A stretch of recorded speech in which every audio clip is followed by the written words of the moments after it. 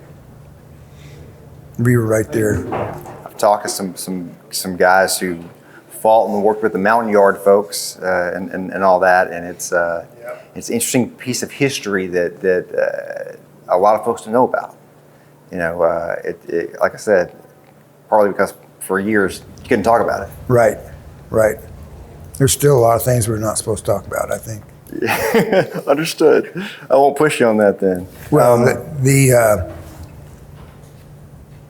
we did have one of our helicopters. We always used 2 helicopters at a time. We had a low bird and a high bird.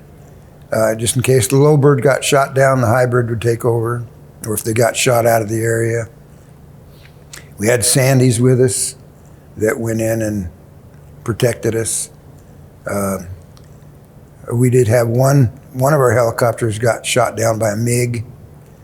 Of course, lost everybody. Pretty emotional. Once you get into a rescue operation, everything's, heightened, and everybody's on edge. And I've listened to tapes before of people that are under fire, in the helicopter, and it's pretty intense. Can you explain a little bit of that? Just kind of, I think combat in general is intense, but you're talking about a different idea there exactly. So explain kind of the feeling of going in for a rescue. Well, that's what you're trained for to start with. So you're always anticipating a rescue, and then you're kind of feel good when there wasn't one, when everybody got back. But when somebody got shot down and you were going in to get them, it's like, I don't know, walking a knife's edge. And if you're getting shot at, you can hear the bullets hitting the airplane. Sounds like popcorn. There's really no other sound like it. I don't know. It's hard to explain, but I've heard guys who were in Vietnam tell me you didn't worry when you heard the bullets because it was the one that you didn't hear. Right. That was a scary one. Exactly. Yeah. Exactly. Yeah. It's something that most people like myself who've never lived that. It's hard to. You can imagine it, but it's hard to place yourself in it. I'm sure that's something that you try to avoid as well. Thinking too deeply about it. But you did tell me you had survivor's guilt and some stuff you had to work through. Tell me about that. Tell me about when you came home and kind of what that was like for you. Well, when I came back from Vietnam, went right back to California, and was with some combat veterans that had already gotten back. And, we kind of talked among ourselves, and you don't really talk about stuff with other people as much, but it's kind of like been there, done that. So the survivor's guilt was, I think it's when you have somebody's life in your hands, and then you lose them, it's tough, real tough. And so, at the time, I didn't really come back with survivor's guilt, but over time, it's manifests itself, and really don't think about it much, except when I'm in church.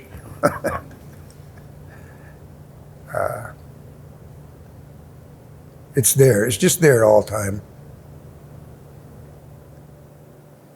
Tell me about the process of trying, of once you've identified it, for anybody who's listening who might be in the same situation you might be in, what the process is of trying to rectify what you can and try to... Well, I still haven't rectified it, so I don't know how you do that. I know that there's programs, the veterans programs that help people with PTSD. I don't have PTSD so much, I don't think, as survivor's guilt. But the VA has programs like that. Freedom Sings USA. It's awesome, The guys tell their stories, and they put them down on paper and make a song out of them, help people heal. That's what they do. Yeah. Tell me about that process, because I have done a few stories over years with Bobby and the Freedom Sings folks, and Don Goodman, and talking to people who've been through it. There is, like you said, you don't rectify, but there is some piece of healing for a lot of people who go through it. Can you explain kind of how you found them, what it's done for you, some of those ideas? Right. Well, I started writing a song to help myself heal. I think whatever you do, if you put something on paper, it helps. I know that I lost a good friend of mine to cancer, and I didn't get to say goodbye to him. I hadn't seen him in 6 months. So I sat down and wrote him a letter, which helped me say goodbye to him. And I think that's the same type of healing that happens with Freedom Sings USA. I wrote a song. I contacted them to help put music to the song and help maybe refine my song some. And that's what they did. And my buddy Rick Petrosky, he did the same thing for me. He helped me put a few words here and there, and he's written a few songs himself.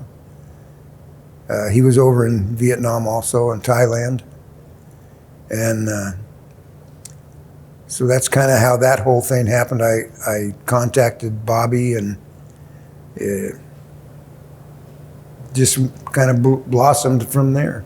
I think most of the time it works in reverse than you explained it. I think a lot of times people learn about the program and then start writing their song or whatever. What was your instinct that you thought, I need to write some lyrics or a song? How did that thought process go? It was probably because I was still dealing with survivor's guilt, and I needed to put something on paper to help me with that. So I just wrote. I was telling a story, basically, about one particular mission I was on, and that I think was the catalyst for the survivor's guilt thing. The mission I was on, we lost one air crew member and one Army Ranger in a firefight. So I don't know, the helicopter went in, Army helicopter went in to pick these guys up and got shot down. And so when they got shot down, then they called Air Force Rescue to come and get them. And I was on the helicopter that went in, the first helicopter that went in. So one of the air crew from the Army helicopter was killed in the crash. And then one of the long-range patrol guys that was on the ground to start with got killed during the firefight. But I went in and basically went down, got all the injured out, and one guy was trapped in the helicopter still. We couldn't get him out. It was getting dark, and so I stayed with him overnight, and we got him out the next day. Yeah, I'm assuming, like you said, you're in a firefight at the time. Yes. Your rescue operation is going on in full-blown combat. Yeah. And you're risking your life doing it, but at the same time, you have a job to do. Yeah, the whole air crew is in jeopardy. You know, it takes the whole air crew to complete the mission. You know, the pilots, the engineers, the other pararescue guys, all coordinating with the Army helicopters to complete the whole thing. And we had Army gunships with us that afternoon and the next morning. Is that a Cobra or a Huey? No, Huey gunships. B model Huey? Yeah. Yeah. What were you flying in? We were flying in the H-43. It's kind of like an egg beater. Okay. Gotcha. You mentioned going over there with a group and a certain number not making it back. How many did you go over there with? Well, there was 18 in my class, so we didn't all go over at the same time, of course. But out of the 18 that graduated in my class, 67-2 was our class number. I can think of at least eight of those guys were killed. You know, not necessarily the same time or same year as they went over and came back. And it speaks to, number one, the situation, but also number two, how dangerous that job is. If you're getting the call, you know things are getting real. Yeah. I mean, I can cite at least 4 or 5 incidents where they put the PJ on the ground to get the pilot and never saw him again. Or halfway back up to the helicopter on the hoist and get shot down, lost the whole crew. Pretty dangerous. Yeah. You know, we had a Medal of Honor recipient here in town named Larry Taylor, passed away back in January. Yep, I helped write his song. You did? Yep. That's outstanding. So you know a little bit of his story. Yeah. And I was talking to him once, and I asked him, you know, what was that process like when you knew Warren went off? He said he had 2 minutes to get in the air. Yeah. And he's flying in, and he said almost every night you're flying into something dangerous. Yep. And I said, so what's that process like from the time you leave the ground before you get there? What are you doing in your head to think about it? And what he said was that he's like, you're doing a mental checklist, but you're also trying to psych yourself up a little bit, knowing this is going to be intense. Right. I don't know. You try to focus. I mean, you can't get distracted. You have to focus on what's at hand. I think the main thing, when you get into a situation like I was in, you have to focus. You have to, there was three guys that were really hurt bad, and had to focus on getting those guys out before he could do anything else, and out and back up to the helicopter and back to their hospitals. So I'd say mentally focus on what's going on around you and what's at hand is the big thing. How old are you now? 77. 77. As you're well aware, we're losing a Vietnam generation way too fast, and there'll be a time when none of you guys are around anymore, and we know that, sadly. Right. When you think about that, how old were you in combat? How old were you then? I was 20. Yeah, you're a young man. I mean, 20 is young. To see that kind of stuff. Almost everybody over there was young. Yeah, and you've lived, 50 plus years since.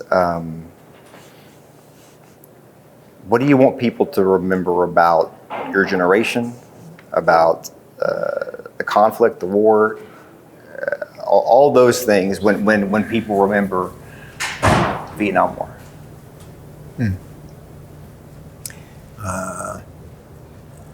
I guess just that the guys that volunteered were doing just that. They were trying to be patriotic. They were trying to do the right thing, and that.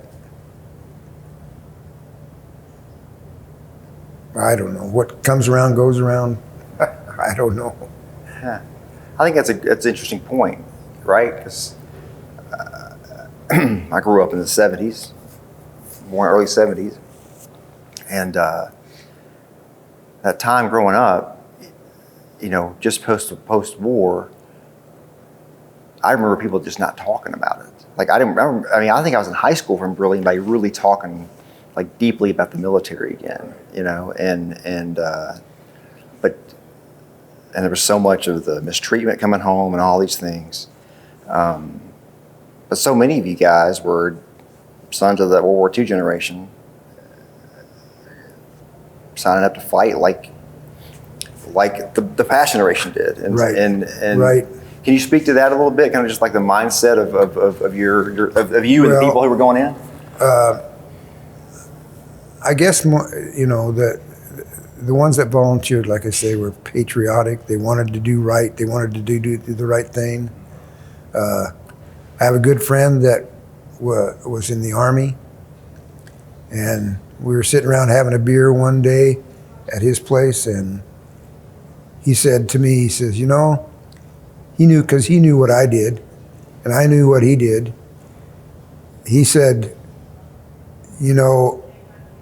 they sent you over there to save people, and they sent me over there to kill people. How ironic.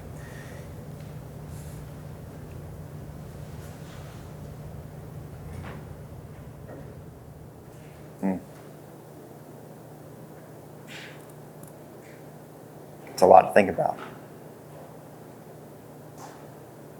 I mean, it's the thing that I remember being in boot camp and then being clear about it the first week.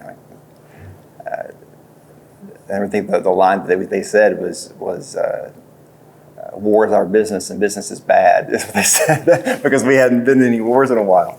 And it was one of those funny lines, one of the things you understood real quickly what they meant, you know. It's no laughing matter. It's no...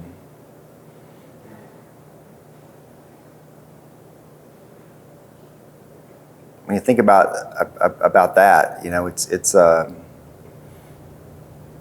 do you feel like that enough of our society understands? I don't think the younger generation understands. Yeah. I mean, look what's happening now. Yeah. People don't want to join now. They just don't want to do it. Yeah, I don't know. I mean, the politicians, if I can say that, they're not the ones that go over there and get shot at. And so it's all the young kids. I mean, you take a 19 or 18-year-old kid and put a rifle in his hand full of bullets and send him over there to kill people. Yeah. What the heck? And you guys learned that in a way that I don't think past generations really learned specifically. I was reading Jim Stockdale's book, one of his books. He wrote a few, you know, talking about, you know, the administration and McNamara and it was not like World War II where it was, you know, push these guys back into their own country. It was it's a different mindset. Yeah, yeah. Let's finish this thought. Tell me about your life now. So you live in Alaska. That sounds pretty amazing, and obviously you do have, you know, things that in your mind that I'm sure are hard to deal with. But what's life like now for you? Well, I spent 24 and a half years on the Anchorage Fire Department trying to save people and their property. I have friends that were on the fire department that were in the military, and some of them aren't doing very well just because of the PTSD. But now I'm retired. I've been retired. I do a lot of fishing, do a lot of traveling. Don't think about the war too much, other than some of the things I've talked about before. Tell me about spending, really, literally spending your entire life in service. I mean, you serve in the military, you serve your community.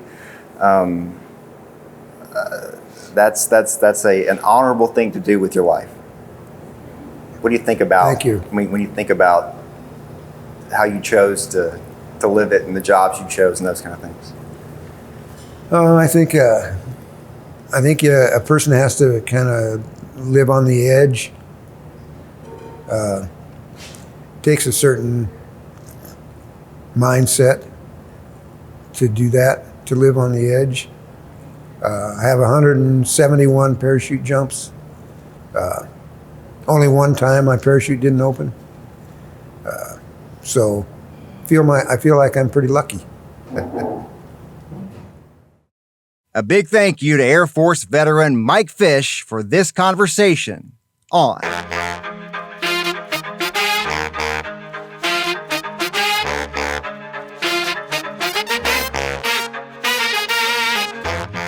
Tomorrowtown, Tennessee. This podcast is a production of News Channel 9, Fox Chattanooga, and Sinclair Broadcast Group Chattanooga. I hope you join me again real soon.